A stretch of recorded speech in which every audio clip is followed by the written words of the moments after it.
বন্দুকের সামনে, অস্ত্রের সামনে আমরা শুধু কান পোড়াই বাজিয়ে যাব, তাবলার ডুগডুগি বাজিয়ে যাব?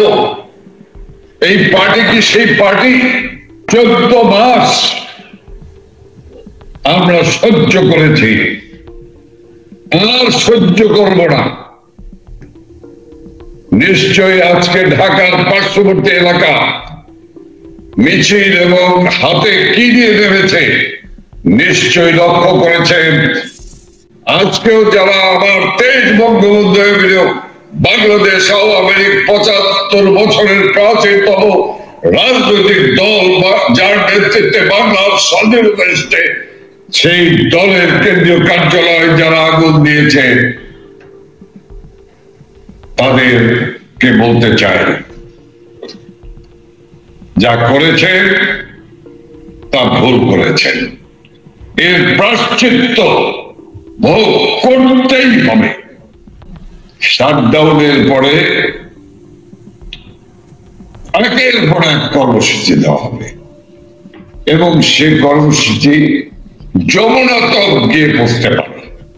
আমাদের প্রিয় তীর্থ স্থান, বাঙালি জাতির তীর্থস্থান, ঐতিহাসিক 32 নম্বর গড়িয়ে দিয়েছে বুলডোজার দিয়ে। এর বোঝ হবে, কড়ায় গন্ডায় বুঝে নেওয়া হবে, কড়ায় গন্ডায় বুঝে নেওয়া হবে। এই দিন নয়, আরো দিন আছে ইনশাল্লাহ। আজকে বাংলার জনগণ সিদ্ধান্ত নিয়েছে, বাংলার জনগণ শুধু ইয়েলো কার্ড দেখিয়েছে। এরপরও যদি না শুনতে পারে, যদি মানুষের কথা, মানুষের সেন্টিমেন্ট বুঝতে না পারে, তাহলে ভয়াবহ দিনের জন্য ক্ষমতাসীন এই অবৈধ দখলদার, এই ক্ষমতাসীনদের অপেক্ষা করতে হবে। কেবল তো শুরু হয়েছে। দেখেন না, এনসিপির এক নেতা যেই শুনেছে ছাত্রলীগ আসছে, আর কি পরে দৌড়। কেবল তো শুরু হয়েছে আতঙ্ক। রাস্তার রিক্সাওয়ালা প্রতিরোধ করছে।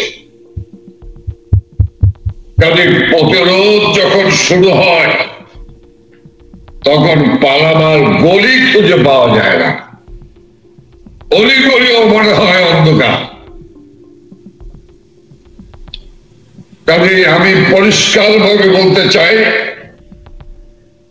এক লকডাউনে, ঢাকা শহরের লকডাউনে মাথা খারাপ হয়ে গিয়েছে, উন্মাদ প্রায় হয়ে গিয়েছে। আর এই 2 দিনের শাটডাউনের মধ্য দিয়ে তারা কি হবে আমি জানি না। তবে আমাদের এই দল হলো আওয়ামী লীগ। এই আওয়ামী লীগ জানে আন্দোলন করতে, এই আওয়ামী লীগ জানে সংগ্রাম করতে। এই আওয়ামী লীগের ভুলে গেলে চলবে না। এর সাহেবের উদ্দেশ্যে বলতে চাই, 2,62,00,000 আমাদের দলীয় পথধারী নেতা কর্মী রয়েছে, কেন্দ্র থেকে, ঢাকা থেকে, বিভাগ, জেলা, উপজেলা, ইউনিয়ন, ওয়ার্ড, গ্রাম কমিটি। আমরা যদি মাননীয় নেত্রী শেখ হাসিনা যদি বলে ঢাকায় আসো, 2.5 কোটি মানুষ নয়, 1 কোটি মানুষ যদি ঢোকে ঢাকা, কোথায় যাবেন আপনারা? সময়ের অপেক্ষা করুন। আমি দেশবাসীকে বলতে চাই, আমরা আপনাদের প্রিয় দল হিসেবে আমরা আপনাদের বুকের ভিতরে কষ্ট আমরা বুঝি। আজকে কি আত্মহারা হয়েছে, কি খুশি হয়েছে মানুষ। সুলতানুর রহমান কত মেসেজ যে দিয়েছে কনগ্রাচুলেশন জানিয়ে। সরকারি আইন শৃঙ্খলা রক্ষাকারী বাহিনীর লোকেরা, প্রশাসনের লোকেরা, সাধারণ মানুষেরা, কাজেই তাদেরকে নিয়ে তাদের কষ্ট আমরা বুঝি, সেই কষ্টকে অনুধাবন করে আমরা মৃত্যুকে আলিঙ্গন করতে চাই। আমাদের নেতা কর্মীরা যারা অনাহারি আত্মগোপনে রয়েছেন, সেই মানুষগুলি ছাপিয়ে পড়েছেন। তাদের নেতা হলো শেখ হাসিনা। তাদের নেতা হলো শেখ হাসিনাকে দেশে সসম্মানে বীরের বেশে ফিরিয়ে আনতে হবে। এই একটি শপথ, আরেকটি শপথ হলো এই ফ্যাসিস্ট ইউরোপ সরকারের কবর রচনা করা। আপনি বলছিলেন যে লকডাউন একটি ইয়েলো কার্ড আপনারা মাত্র দেখিয়েছেন, তো রেড কার্ড কবে দেখাবেন? ইনশাআল্লাহ অপেক্ষা করুন।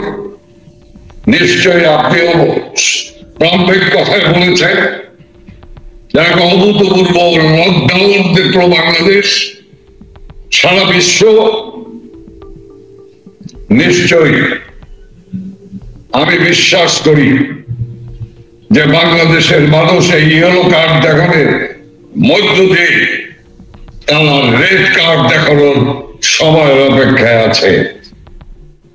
বাংলাদেশের জনগণ ইউনূস সাহেব জীবনে কোনদিন কোন আন্দোলন সংগ্রাম দেখেননি বা করেননি।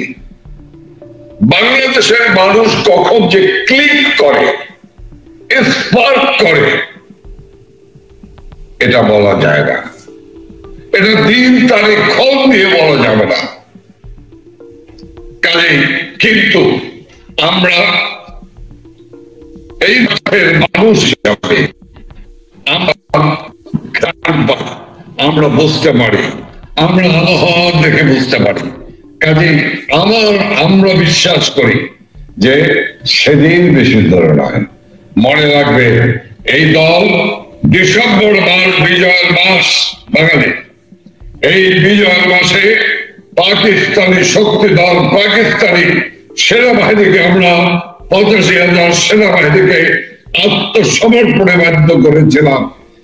বাধ্য করেই আমরা জননী জন্মভূমি বাংলাদেশকে স্বাধীন করেছিলাম।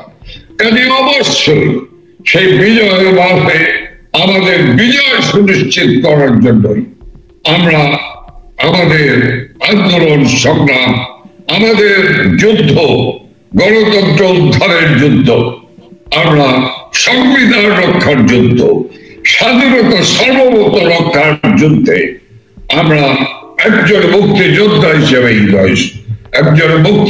হিসেবে একটি সুন্দর শেখ হাসিনা, সেই সুন্দর বাংলাদেশ আগামী প্রজন্মের কাছে রেখে মৃত্যুবরণ করার জন্যই আমরা দৃঢ়প্রতিজ্ঞ। যেই এই লকডাউনে যে পরিমাণ গণসমর্থন দেখলাম, আমি এখানে করেছি লকডাউনে গণজোয়ার, মানুষ নীরবে একটা নীরব বিপ্লব করে দিয়েছে বলা যায়। তো এত অল্প সময়ে 15 মাস আপনারা ক্ষমতাচ্যুত হয়েছেন, এত অল্প সময়ের মধ্যে কিভাবে এই এত বিপুল পরিমাণ জনসমর্থন আপনারা ফিরে পেলেন? দেখেন, আমি আপনাকে কি বলবো বলেন, একজন লোক আছেন, তিনি নাকি ইউনুসের প্রেস অ্যাডভাইজার, কিনা অনেক ব্যঙ্গ নাম আছে। আমি সেই ব্যঙ্গ নাম উল্লেখ করতে চাই না কোনো মানুষকে। আমি বলবো তার নাম নাকি মাহফুজ। তিনি বলছেন তাকে সাংবাদিকরা প্রশ্ন করেছেন যে রাস্তাঘাট সব বন্ধ, জনগণ শূন্য, এতে কি প্রমাণ করে? বুঝেননি আপনারা? প্রধান উপদেষ্টা দুপুরে বক্তৃতা করবে, সেই তার ভাষণ মনোযোগ দিয়ে শোনার জন্য তারা বাড়িতে অপেক্ষা করছে। এইটা বলেছে সাথে, এটা বলেছে প্রেস সেক্রেটারি শফিকুল আলম। এখন এই শিক্ষিত বর্বরদের কি বলবো বলেন? আর এই বর্বরদের জন্য কি কথা আছে এরা শুনতে চায় না। আমি আগেই বলেছি যে চোরান আসলে ধর্মের কাহিনী। আমি শুধু আপনাকে বলবো যে তারা বুঝতে চায় না মানুষকে, বুঝবে, অপেক্ষা করতেই হবে তাদেরকে।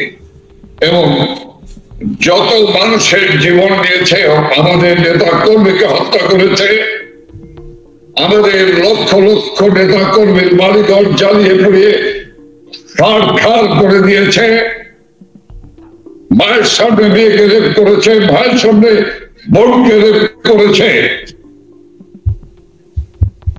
আমরা আমাদের প্রিয় তীর্থ স্থান, বাঙালি জাতির তীর্থস্থান, ঐতিহাসিক 32 নম্বর গড়িয়ে দিয়েছে বুলডোজার দিয়ে। এর বোঝ হবে, কড়ায় গন্ডায় বুঝে নেওয়া হবে, কড়ায় গন্ডায় বুঝে নেওয়া হবে। এই দিন নয়, আরো দিন আছে ইনশাল্লাহ। এমনিতে শাটডাউন যেই মানে রবি সোমবার যে শাটডাউন ঘোষণা করছেন, এটার মূল পরিকল্পনাটা কি রকম, কিভাবে মানুষ এই শাটডাউন পরিকল্পনাটি বাস্তবায়ন করবেন, সেটি যদি একটু বিস্তারিত করে বলতেন মানুষের সুবিধা হতো। সারা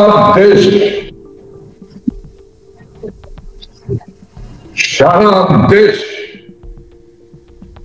বন্ধ থাকবে। তবে আমি আপনাকে পেয়ে আজকে প্রথম, আজকে বিকেলে মাননীয় নেত্রী প্রধানমন্ত্রী নানক ভাই আপনার, হ্যাঁ ফিরে এসেছে, বলুন। যে কর্মসূচি ঘোষণা করেছেন, সেই কর্মসূচিকে সামনে রেখেই আমরা এগিয়ে যাচ্ছি। আমরা অনেক কিছু আছে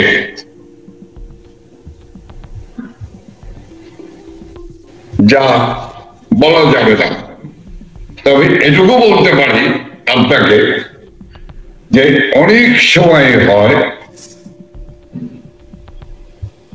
যে আমাদের অনেক সময় এমন হয় যে কর্মীরা, সাধারণ কর্মীরা এগিয়ে যায়। কাজে সাধারণ কর্মীরা কিন্তু নেমে পড়েছে, ঝাঁপিয়ে পড়েছে এই জনতার উর্মিমালা, ঢেউ কোথায় গিয়ে আসতে পড়ে, কোথায় গিয়ে ধ্বংসলীলা নিয়ে নেমে যায়, কেউ আমি আগে বলতে পারবো না। কাজে আমি বলতে চাই আপনার মাধ্যমে, সেটি হলো যে অত্যাচার নির্যাতনের পথ বেছে নিয়েছে, এই অত্যাচার নির্যাতনের পথ থেকে যদি সরে না যায়, তাহলে আমরা কতক্ষণ বলেন লাঠির সামনে, বন্দুকের সামনে, অস্ত্রের সামনে আমরা শুধু কান পোড়াই বাজিয়ে যাব, তাবলার ডুগডুগি বাজিয়ে যাব? এই পার্টি কি সেই পার্টি?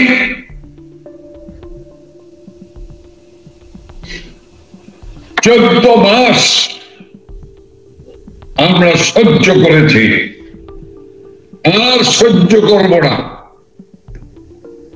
নিশ্চয়ই আজকে ঢাকার পার্শ্ববর্তী এলাকা মিছিল এবং হাতে কি দিয়ে নেমেছে নিশ্চয়ই লক্ষ্য করেছেন সুলতানা রহমান। এই দল কিন্তু বাঁশের লাঠি দিয়ে যুদ্ধ শুরু করেছিল বঙ্গবন্ধুর ডাকে। সেই বাঁশের লাঠি কিন্তু একদিন পাকিস্তানি সেনাবাহিনীকে, সেই বাঁশের লাঠি কিন্তু মারণাস্ত্র হয়ে দেখা দিয়েছিল। কাজে আমাদেরকে তারা কি বলছে আমরা হাতে লাঠি তুলে নেব? আমরা যদি হাতে লাঠি তুলে নেই তার জন্য কারো ভালো হবে না। যারা এখনো আজকেও আগুন দিয়ে পড়িয়েছেন, গতকাল রাত্রে নেত্রকোনায় আগুন দিয়ে পড়িয়েছেন, নৌকায় আগুন দিয়ে আমার নেতা কর্মীর বাড়ি ঘর পড়িয়ে দিয়েছেন, যারা আজকেও যারা আমার 23 বঙ্গবন্ধু এভিনিউ বাংলাদেশ আওয়ামী লীগ 75 বছরের প্রাচীনতম রাজনৈতিক দল যার নেতৃত্বে বাংলার স্বাধীনতা এসছে, সেই দলের কেন্দ্রীয় কার্যালয়ে যারা আগুন দিয়েছে তাদেরকে বলতে চাই, যা করেছেন তা ভুল করেছেন, এর প্রায়শ্চিত্ত ভোগ করতেই হবে।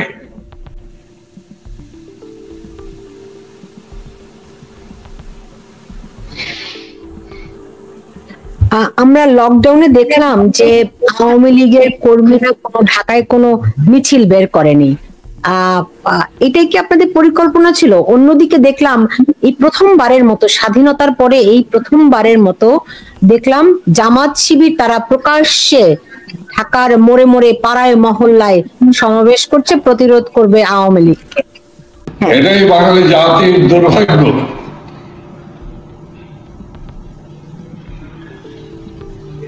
ঢাকা বিশ্ববিদ্যালয় আজ 71-এর সেই অবশক্তির দখলে।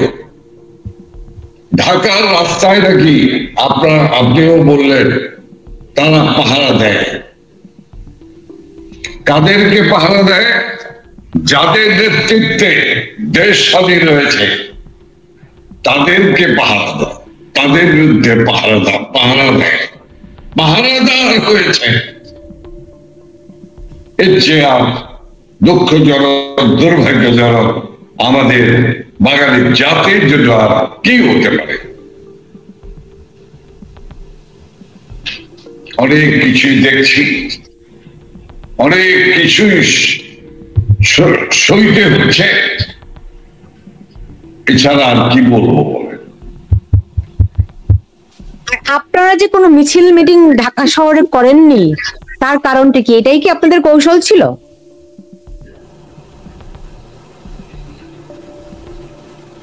দেখেন,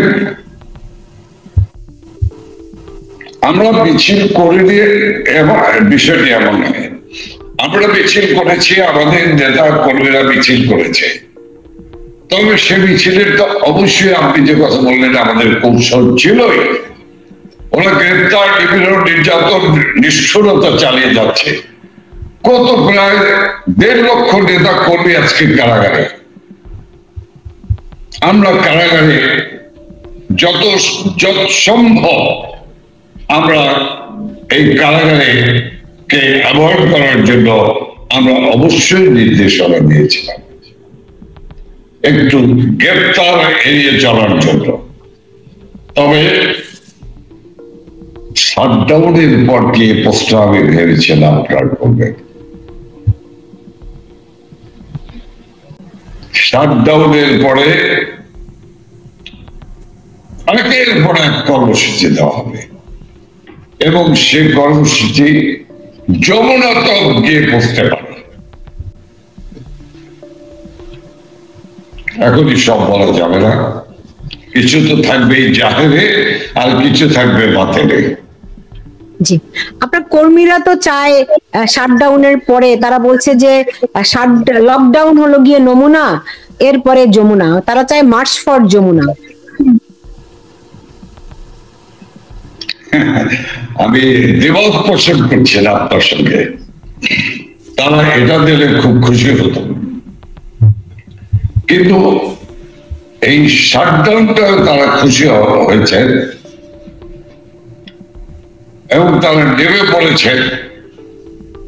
এই 2 দিন, কাল এবং পরশু 2 দিন প্রতিবাদ, বিক্ষোভ এবং প্রতিরোধ, এই কর্মসূচিকে সফল করার জন্য। তারপরে শাটডাউন সফল করবে, তারপরে আমরা তৃতীয় ধাপের কর্মসূচি আমরা ঘোষণা করব ইনশাআল্লাহ। জি, আপনি বলেছেন যদিও যে কোনো দিনক্ষণ নাই।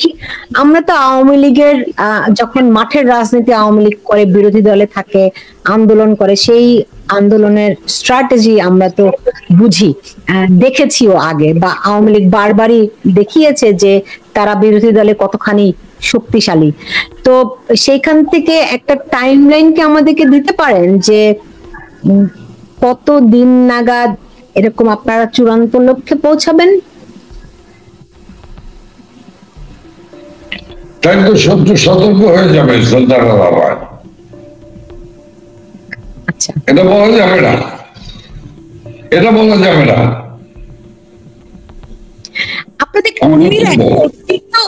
আপনাদের কর্মীরা এতটা উদ্দীপ্ত হলো কিভাবে করে? ধরেন আমরা দেখলাম ঢাকার বাইরে বিভিন্ন জায়গায় তারা গাছ কেটে ব্যারিকেড তৈরি করেছে, বিভিন্ন জায়গায় তারা প্রতিরোধ গড়ে তুলেছে ঢাকার বাইরে, একদম পুরো বাংলাদেশে তারা এই লকডাউনের জন্য, মানে ঢাকাকে সত্যি সত্যি তারা আলাদা বিচ্ছিন্ন করে দিতে পেরেছে। তাদের এই উদ্দীপনাটার মূল মন্ত্রটি কোথা থেকে এলো? আচ্ছা, খুব গুরুত্বপূর্ণ একটি প্রশ্ন করেছে। আমি এই প্রশ্নের পাশাপাশি আপনাকে প্রশ্ন রেখেই আমার কথা বলতে চাই। ঢাকা কুমিল্লা মহাসড়ক, এই মহাসড়কের একটি গার্লস স্কুলের মেয়েরা এসে রাস্তায় ব্যারিকেড দিয়ে স্লোগান দিচ্ছে, তাদেরকে কারা উদ্বুদ্ধ করলেন? একটি নবম শ্রেণীর ছাত্র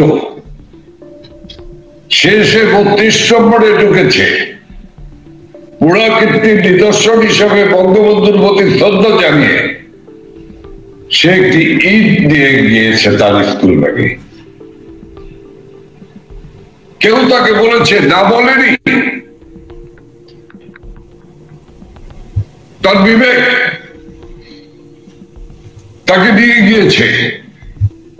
আপনি বলেন ঢাকা ঢাকা এই যে হাইওয়েতে, নিশ্চয়ই আপনি ছবি দেখেছেন কিনা আমি জানি না, ছোট্ট ছোট্ট শিশুরা ঢাল এবং সুরকি নিয়ে এসে রাস্তায় দাঁড়িয়েছে। কেউ কি বলেছে? কেউ বলেনি। তবে এই যে নেমেছে শিশুরা, এই যে স্কুলের মেয়েরা নেমেছে, এইটাই জানেন একটি গণবিস্ফোরণের একটি পূর্বাভাস, একটি পূর্ব লক্ষণ। আমাদের আন্দোলনের অভিজ্ঞতার আলোকে আপনাকে বলে রাখছি, আপনাকে আবার যেদিন বাংলাদেশে গণবিস্ফোরণ করবে সেদিন আপনাকে এটি স্মরণ করিয়ে দিয়ে বলবো যে আপনি বারবার দিন তারিখ ক্ষণ জানতে চেয়েছেন, আর আমি বলেছিলাম যে এই ছাত্রীরা, কোমলমতি ছাত্রীরা নেমেছে, এই কোমলমতি ছোট্ট ছোট্ট বাচ্চারা ঢাল সূর্যে দিয়ে নেমেছে। ওই নবম শ্রেণীর যে বাচ্চাটি, ছেলেটি 32 নম্বরে এসেছে। যে কোমলমতি ছাত্ররা মোহাম্মদপুরের স্কুলে বসে জয় বাংলা স্লোগান দিচ্ছে, তোমার নেতা আমার নেতা শেখ মুজিব শেখ মুজিব স্লোগান দিচ্ছে, সেই কোমলমতি ছাত্ররা কি বলতে চায়, কি জানান দিতে চায়? কাজেই আমি আপনাকে সেই দিন মনে করিয়ে দেব যে this was the signal for a greater and successful movement. Nanak ভাই, আপনার এখানে যুবলীগের একজন ইকবাল হোসেন, কুমিল্লা যুবলীগের, আপনার কাছে প্রশ্ন রেখেছে যে শেখ হাসিনার জন্য তারা মানে কি বলে এটাকে, ডাকে শুধু ঢাকায় নয় সারা বাংলাদেশে লকডাউন সফল হয়েছে। তৃণমূলের নেতাকর্মীরা নেত্রীর জন্য জীবন দিতে প্রস্তুত, অনেক নেতাকর্মী অর্থের অভাবে মানে মুভ হতে পারছে না আর কি। দুঃখিত, আমি প্রশ্নটা বুঝতে পারিনি। মানে টাকার অভাবে অনেকেই মুভ করতে পারছে না, কর্মসূচিগুলো আরো ভালোভাবে জয়েন করতে চায় তারা আর কি। না, আমি জানি না উনি কোন উপজেলা বা ওনার এলাকার সংসদ সদস্যকে আমি জানতে পারলে আমি খুব খুশি হতাম, আমি খুব ভালো উত্তর দিতে পারতাম। সরি, কুমিল্লা কোথায়, কোন উপজেলা? কুমিল্লা সদর। যাই হোক, আমি বলবো, আমি তো আগেই বলেছি যে আমাদের নেতা কর্মীরা অর্ধাহারি অনাহারে দিন কাটাচ্ছে। আমিও ওই ভাইকে, আমার ছেলের ভাইকে আমি বলবো, বন্ধু সহযোদ্ধা ভাই, আমি কিন্তু একটি মানুষ যে 75-এর 15 আগস্টের পরে প্রায় 18 মাস আমি কারাগারে ছিলাম। কাজে এবং আমি লড়াই সংগ্রাম করা মানুষ। দলের এমন কিছু কিছু সময় আসে যখন এই বিভিন্ন সংকটে পড়তে হয়। সেই সংকটগুলি আমাদের আপনাকে, আমাকে, সবাইকে আমাদেরকে মোকাবেলা করতে হবে, আমাদেরকে উঠতে হবে। এই লড়াই অত্যন্ত কঠিন লড়াই, এই লড়াই আমাদের জিততে হবে।